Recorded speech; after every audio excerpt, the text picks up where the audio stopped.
është përcjell për në banesën e tij të fundit gjatë kësaj jave, kompozitori dhe këngëtari i dashur për të gjithë publikun shqiptar, Dorian Nini. Një sëmundje e bashkërueshme i solli vdekjen e parakohshme në moshën 59 vjeçare. Dorian Nini mbylli syt në një spital të Gjermanisë, ku dhe jetonte prej vitesh. Ceremonia e homazheve u zhvillua në hollin e Teatrit Kombëtar të Operës dhe Baletit. Familjar, miq, bashkëpunëtor dhe shokë të tij e përcollën me dhimbje për në banesën e fundit. Hera e fundit që është parë në publikun shqiptar ka qenë festivali i 49 në Radio Televizionin Shqiptar, ku ai performoi Mirë se vini në Shqipëri. Pikërisht kujtimet mbi këtë bashkëpunim të fundit ndarë me mediat në një ditë të dhimbshme si kjo, kompozitori Jetmir Barbullushi. Dori ishte një këngëtar, kompozitor, krijues, i cili ka dhënë jo pak për muzikën shqiptare. Aty ku ka pas mundësi ai të punoj, flas që në Mirdit, ku ai ka pas rezultate të jashtëzakonshme me grupin e famshëm të Mirditës, me ato këngët popullore, ku padyshim ishte edhe merita e Dorit, i cili ishte i vetmi specializuar si muzikant, por unë njifem me te qysh të vitet 81, edhe kam një kujtim të jashtëzakonshëm, ishte ideal që kërkonte gjithmonë terren, ishte i muzikës moderne, ndoshta kjo ndikoi edhe në ato pak krimtari të cilët e kishte një kontrapunt rreth politikës që ishte në atë kohë dhe megjithatë pat shumë rezultate me dekadat, atë kohë me koncerte dekada, me këngë që krijoi si krijues dhe fatin e pata unë me këngën e fundit Mirë se vini në Shqipëri, të cilën interpretoi Dorian Nini.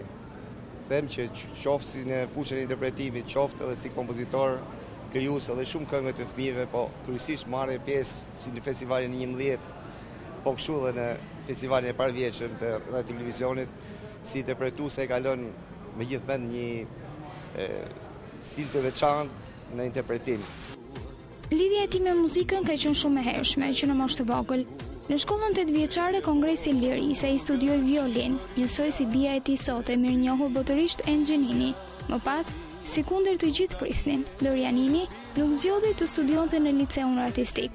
Zgjedhja e tij asoj kohe ishte gjimnazi Sami Frashëri.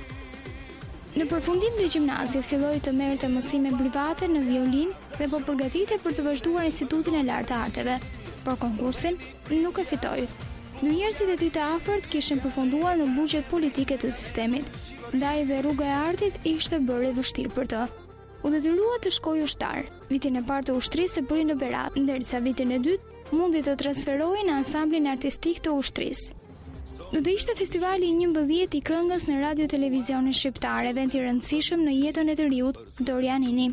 Atëherë, ende nuk ishte mbushur 20 vjeç. Me një ftesë të Aleksander Lalos, këndon në festival dhe po ashtu bëhet pjesë e një kompleksi muzikor krijuar në ato vite nga Lalo. Dorian Nini prezantohet në këtë festival me një këngë të Çelzades me titull Erdhi një djalë në fshatin tim, me motive krejtësisht popullore. I ndikuar nga muzika angleze dhe ajo amerikane, ai i dha disa nota moderne për kohën kësaj këngë gjatë interpretimit.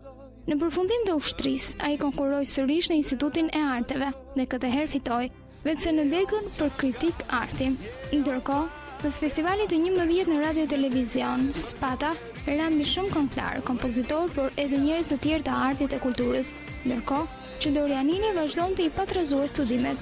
Por gjithsesi, edhe ai kishte pjesën e tij në të gjithë këtë situatë. Nuk mund të harronin le devijimet dhe ritmi i lartë gjatë interpretimit në këtë festival, i cili u cilësua edhe si heretik, kështu që me njëherë pas diplomimit e priti një emërim në Mirdit. Ka njerëz në këtë botë të cilët nuk i mendojmë që të ikin në atë botën tjetër. Një nga këto ishte edhe Dori, se mendojnë kur që Dori do të ikte kaq shpejt. Është në fushën e muzikës, është një personalitet i padiskutueshëm, edhe i heshtur për shumë arsye, ndoshta edhe biografike në atë kohë.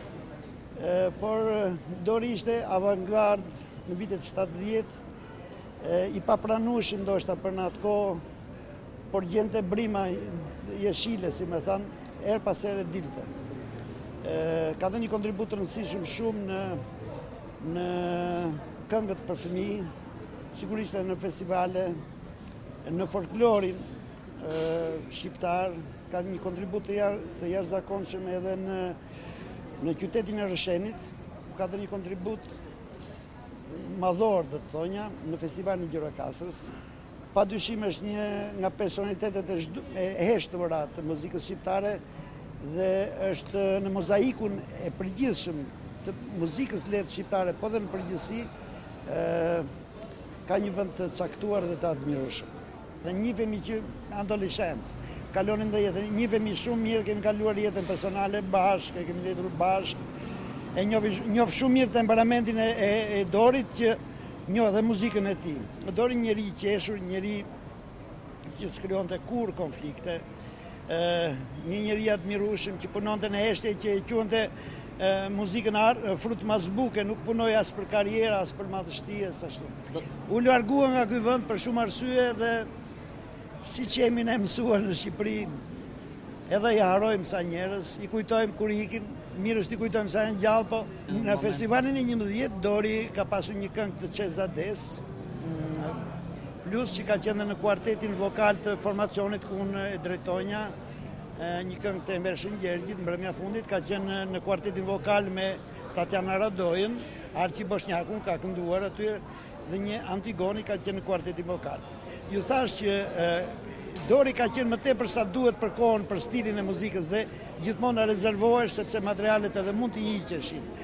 Prandaj ka qenë rezervuar, plus edhe jetës tij personale për kohën kur kemi jetuar, ndoshta edhe biografia andej këtej. Kam bërë një jetë jo të këndshme kështu, por Dori e kalonte me të qeshur, ka qenë njëri që kalonte me buzëqeshje edhe dhimbje të mëdha, ka ditur t'i kaloj. Është një nga mitë e mi më të mirë, domethënë, më të vjetër dhe më të saktë. Si them, kam një shprehje them gjithmonë, miku i vjetër dhe vera vjetër. Në Pallatin e Kulturës së qytetit të Rëshenit ai punoi për shumë vite. I fali aty qytetit të tjera ngjyra artistike. Megjithse mbulonte detyrën e shefit të muzikës dhe dirigentit të orkestrës në organik, ai ishte thjesht një instrumentist. Punoi shumë me folklorin tradicional, duke i dhënë ngjyra qytetare. Kështu kompozoi këngë për Mit Sokolin, me vargje të Gjok Becit, këngën e Kamer Loshit e shumë të tjera. Në vitin 1982, në festivalin folklorik së Gjirokastrës, rrethi i Mirditës zuri vendin e parë. Pas këtij çmimi, nisi dhe rehabilitimi i tij. Në vitin 1984 kthehet në Tiranë. Kam një jetë të gjithë jeta e tij artistike është e lidhur me bashkëpunimet që kemi pasur bashkë. Kemi qenë dhe komshi dhe shpeshherë kur ktheheshim nga aktivitetet e mbrëmjes ndalonim ke shtëpia ime se unë kisha më përpara, edhe rrinim deri në të Gdhir duke biseduar, duke punuar. Dori ka qenë një njeri vetëm pozitiv, gjithmonë i qeshur, me shumë halle, po asnjëherë nuk i bënte prezent për ambientin, për shoqërinë, duke që gjithmonë ishte i lumtur, edhe se brenda vetes ndrynte shumë halle, shumë probleme. Mendo tani pjesën e fundit të jetës tij, domethënë ne e takonim, vinte në verë këtu, edhe asnjëri nga ne nuk e dinte se ai vuante gjatë nga kjo smundje nga e cila dhe ai na iku. Dori ishte një krijues shumë i veçantë, specifik, desha them, gjithmonë avangardist, gjithmonë e kapte terren përpara kohës. Prandaj quhesh edhe modern në gjithë krijimtarinë e tij. Dhe krijimtaria e tij është shumë interesante sepse është sa me vlera në fushën e muzikës lehtë, aq me vlera në fushën e muzikës popullore dhe sidomos të këngës për fëmijë. Unë me Dorin kam bërë shumë këngë të treja natyrave, njëra më e bukur se tjetra, njëra më interesante se tjetra. Dhe Dori ishte nga ata që thithte nga jeta, thithte atë nektarin, atë pjesën e bukur që duhet kapur dhe kur ajo guxonte të shkruante, pavarësisht se nga të gjithë krijimtaritë e tij ai pati gjithmonë goditje. Nuk u mërzit asnjëherë, vazhdoi.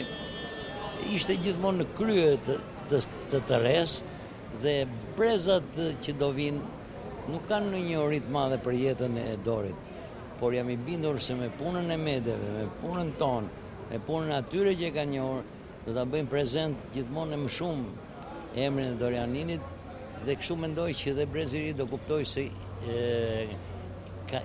ka ikur një njeri që do t'i duhesh brezit të ri, që e dashuron të jetën, që kapesh me thonjë mas jetës dhe që nuk deziluzionohesh asnjëherë. Me kthimin në Tiranë në vitin 1984, ai nisi të aktivizohet me kompozimet e tij në dekadat e majit, në festivalet e fëmijëve, e më në fund edhe në festivalin e fundvitit. Në vitin 1990 largohet nga Shqipëria për në Gjermani, ku jetoi derisa u nda nga jeta.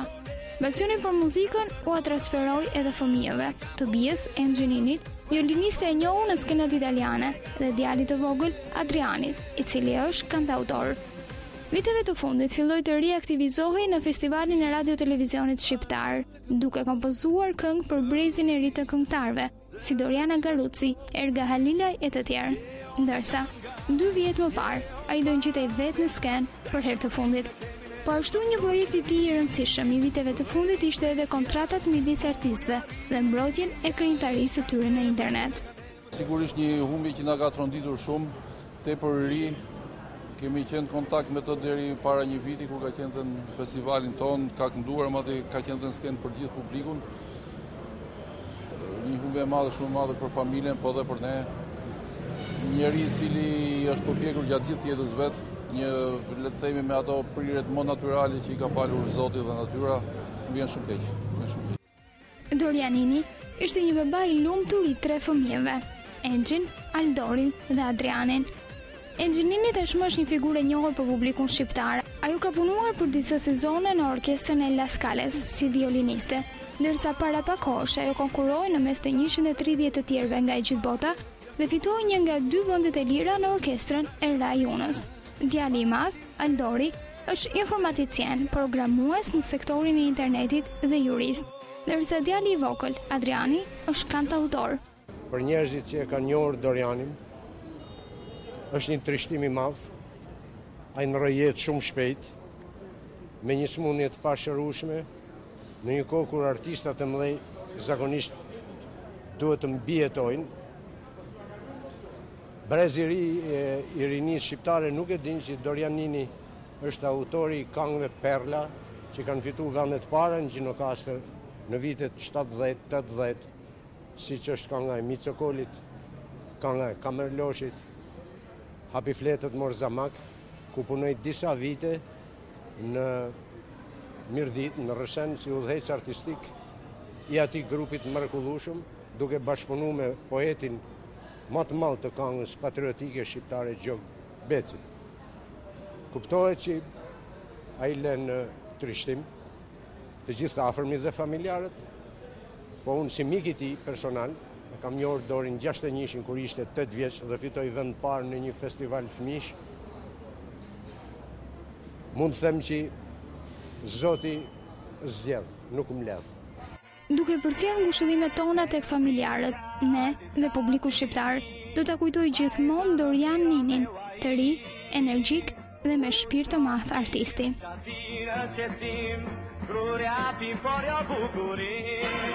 Levo shoke me nganoj, i shoke bom të vina sangu ta. Lukuri gëzime të ngetë nga era, u dashuri në qati njeva.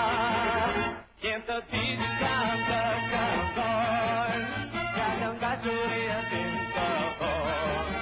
Si në vjen kur të ti punojnë, më të mira vajtë të ndodh. Erdi gjari shati qish, vajzën në të mira me uajish. U trambis, shati në qësim,